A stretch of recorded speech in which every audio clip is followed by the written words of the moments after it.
let's bring in senior editor at the Post Millennial and author of Unmasked: Inside Antifa's Radical Plan to Destroy Democracy, Andy Ngo, and Newsmax senior political analyst and a former Republican senator from Pennsylvania, Rick Santorum. Welcome to both of you.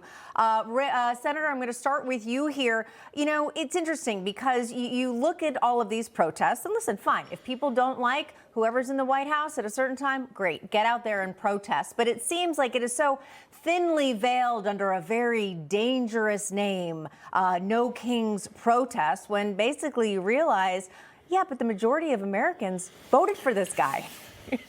We had a free and fair election. Yeah, and he's leaving office in 3 years. Exactly. So I don't know where the king comes in, but I was underwhelmed. There wasn't the size. Didn't seem to be the energy that I was expecting. Even for them, the vitriol usually drives them.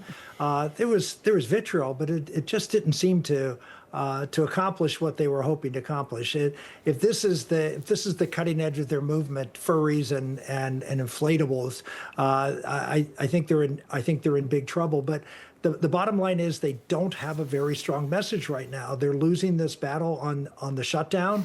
They're losing the battle that Donald Trump is somehow or another some authoritarian figure, because in a sense, all Donald Trump is doing, even the thing that I think is probably their best angle, which is him going after his political enemies, if you will, with lawfare.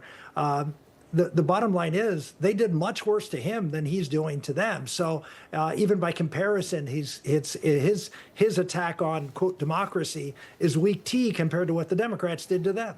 It kind of seems like a temper tantrum for the extreme left. Yeah. But that's what the whole weekend was about here. Andy, I want to get to this.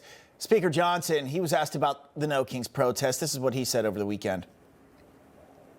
The irony of the message is pretty clear for everyone. If President Trump was a king, the government would be open right now. If President Trump was a king, they would not have been able to engage in that free speech exercise out on the mall. A lot of the message the speaker also talked about this weekend behind it, these protests, Marxism, socialism, that's what they're really representing, these crowds of people. Andy, your thoughts on that? Well, that's not just partisan political rhetoric. It's literally communist groups like the Communist Party USA and other socialist groups that provided funding to some of the official No Kings protests. The tactics of this protest movement, is deception. Even the wearing of the animal costumes, which is meant to make it look like a family-friendly event. But the person who started the costume wearing was in Portland, Oregon, a self-described Antifa terrorist who in his own social media called for the murder of law enforcement and elected government officials. Yeah, it's a good point, all of this. And I mean, Bob said it's a temper tantrum. I also think this is something, maybe, is it where Democrats are really just desperate and now they just don't know what to do. Political analyst Meghan McCain actually wrote this about the No Kings protest over the weekend. Fully logical. I don't understand how Trump is a king when he won every single swing state, the Electoral College, and popular vote in a Democratic election. And that was similar to what I referenced earlier, Senator. And you said, yeah, and he's leaving in 3 years. So to me, are we just seeing the Democratic Party in pure panic mode, trying everything to the point where even Democratic lawmakers were trying to explain those preposterous costumes as some sort of a strategy?